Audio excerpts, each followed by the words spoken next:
친구들 안녕하세요. 오늘은 교과서 44에서 45쪽 직각보다 작은 각과 직각보다 큰 각을 알아볼까요에 대해서 공부해 보도록 하겠습니다. 자, 우리 지난 시간에 배운 것 먼저 복습 한번 해보도록 할까요? 지난 시간에는 선생님과 각을 그리는 방법에 대해서 이야기를 해봤는데요. 실제 다시 한번 그려보도록 할게요. 첫 번째, 자를 이용해서 변을 하나 그려주고요. 그리고 각도기를 이용해서 변의 한 점과 각도기의 중심 그리고 밑금을 모두 맞춘 후에 자기가 그리고자 하는 각도의 점을 찍었어요. 그리고 다시 자를 이용해서 쭉 이어주면 됐는데요. 선생님이 지금 각도를 그렸는데, 각을 하나 그렸는데요. 얼마의 크기인지 확인 한번 해볼까요? 중심이랑 꼭지점을 맞추고, 밑금이랑 변을 맞추고 했을 때 선생님은 짠! 0에서부터 시작해서 40. 그래서 선생님은 40도를 그렸습니다. 지난 시간에 배웠던 거 잘 기억났나요? 그러면 선생님이랑 본격적으로 오늘 수업 한번 해보도록 할게요. 여러 사람들이 팔을 벌려서 응원을 하고 있는 모습을 볼 수 있는데요. 이 중에서 같은 각을 가리키고 있는 사람이 있네요. 찾았나요? 네. 이 사람과 이 사람, 가와 라에 해당하는 사람이 지금 같은 각, 직각을 표현하고 있고요. 그렇다면 이 가에서 아까지의 8명이 벌리고 있는 각을 오늘 선생님과 함께 분류를 한번 해볼 건데요. 분류. 이거 어디서 들었단 말인데?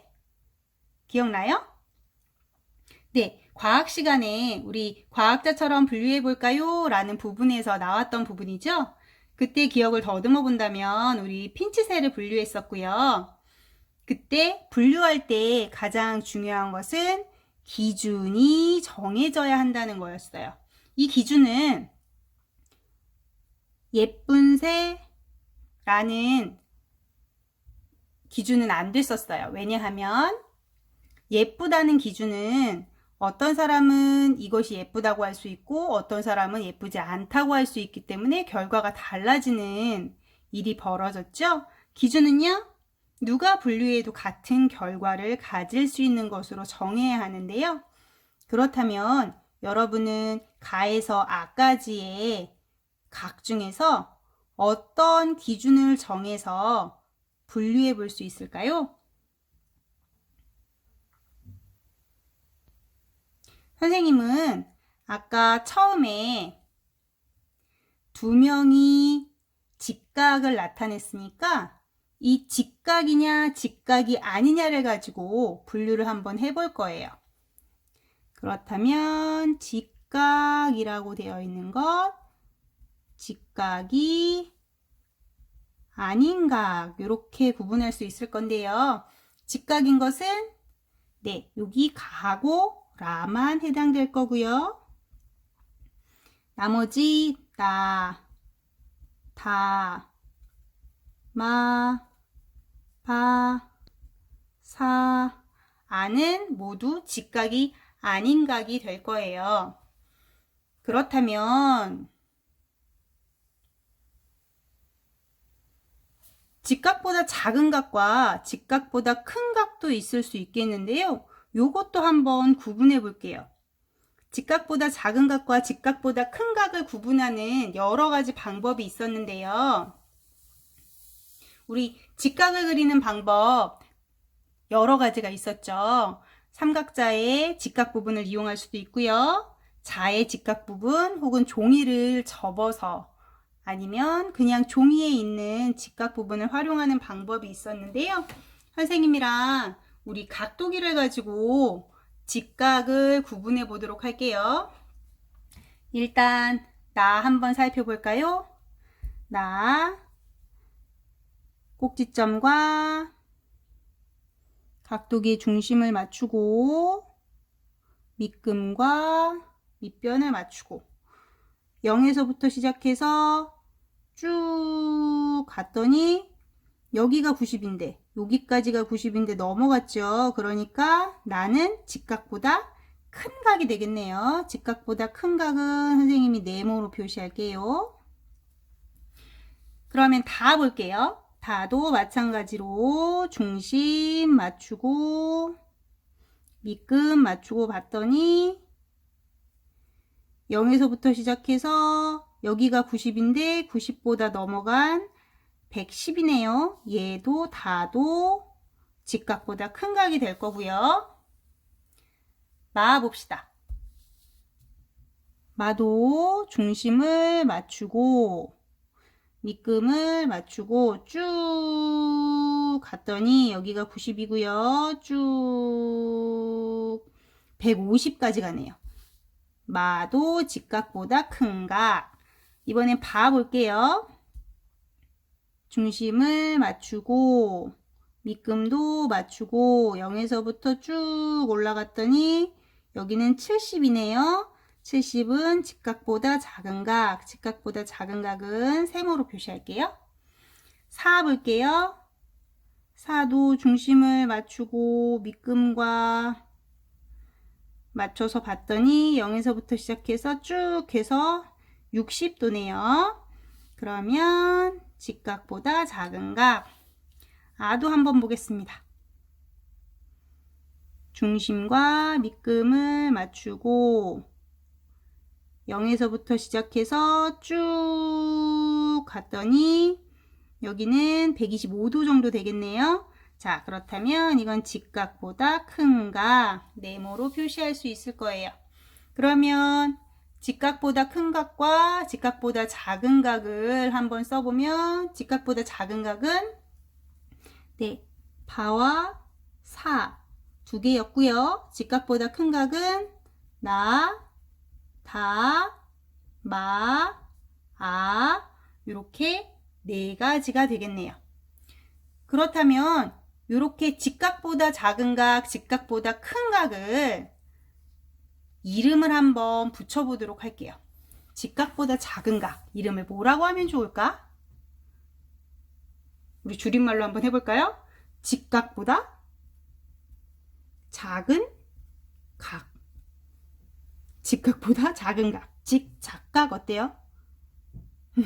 그러면 이번에는 직각보다 큰 각.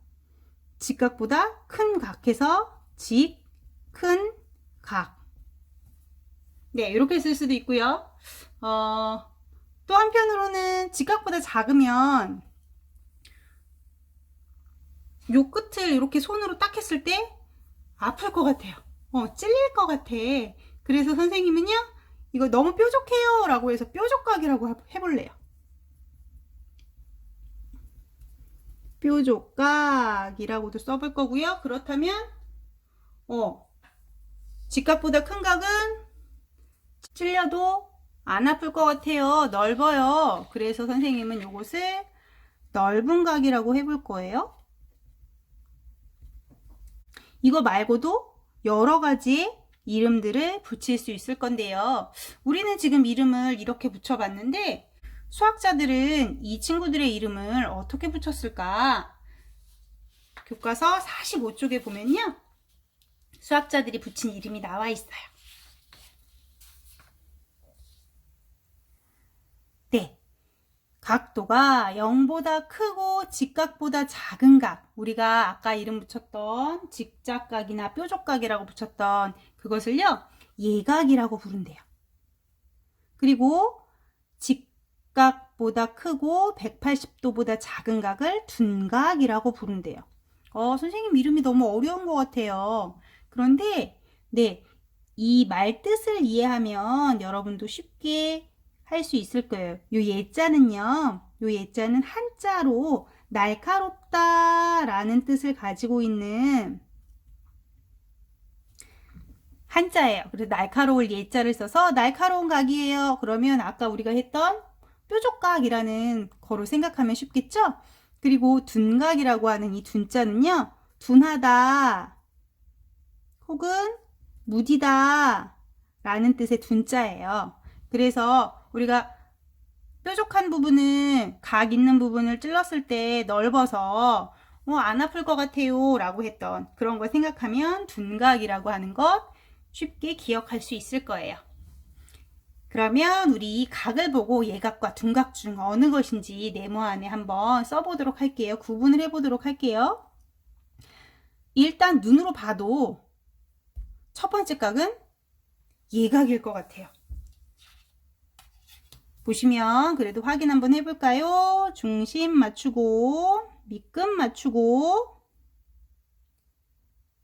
했을 때 여기가 90도인데 50도까지만 왔죠. 네, 예각이라고 할 수 있고요. 두 번째 거는 둔각인 것 같아요. 그래도 확인 한번 해볼까요? 둔각인가? 중심과 밑금을 맞추고 0에서부터 쭉 갔을 때 여기가 90인데 더 가서 한 115 정도 되는 것 같죠? 네, 얘는 둔각이 되겠습니다. 세 번째 거는 안 봐도 너무 뾰족하죠? 날카로워요. 예각일 것 같아요. 그래도 확인해 볼게요. 중심과 밑금 맞춰서 봤더니 네, 이거는 30도였어요. 그치? 30도 예각이고요. 이거는 살짝 헷갈리죠? 확인해 볼까요? 중심과 밑금을 맞추고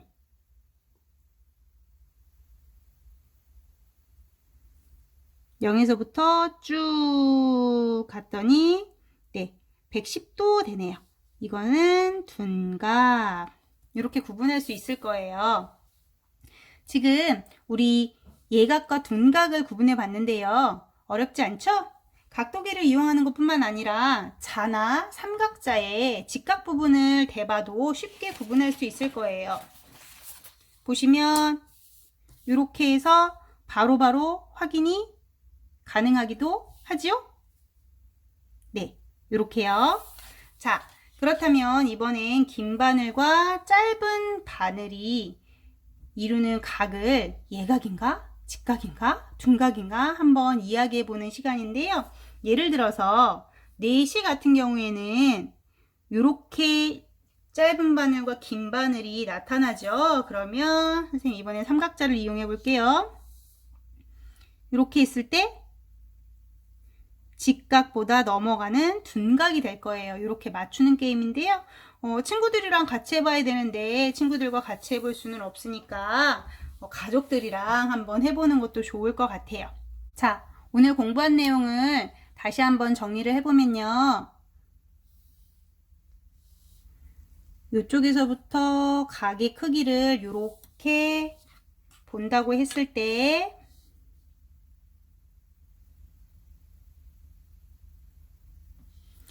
90도 직각을 중심으로 여기부터 여기까지는 예각이라고 이름을 붙였고요. 여기부터 여기까지는 둔각이라고 이름을 붙였네요.